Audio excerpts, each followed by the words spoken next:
अंजनगाव सुर्जी नगर परिषदेतील शासकीय साहित्य चोरीच्या प्रकरणावरून राजकीय आणि सामाजिक वातावरण चांगलेच तापले आहे।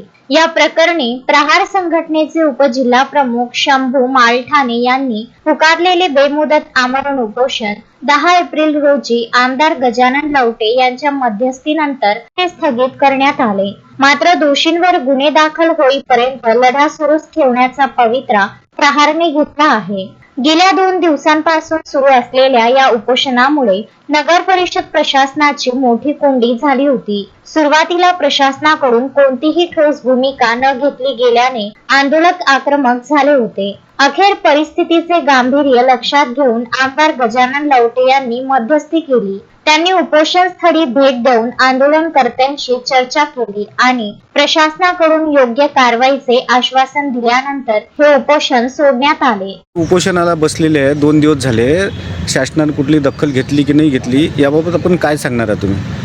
शासनाने दखल तोंडी स्वरूपाचे अधिकाऱ्यांचे फोन तसे तोंडी अधिकारी चर्चा करून इथून निघून गेलेले आहे।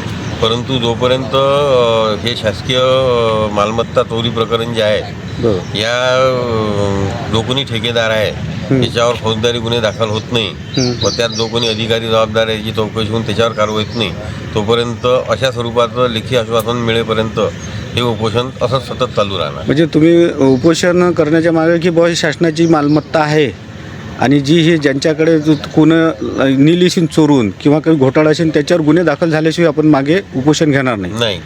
नगर परिषदेतील शासकीय साहित्याची चोरी झाल्याचा गंभीर आरोप प्रहार संघटनेने केला आहे। यामध्ये अधिकारी, कर्मचारी आणि कंत्राटदार यांची संगनमत असल्याचा संशय व्यक्त केला जात आहे।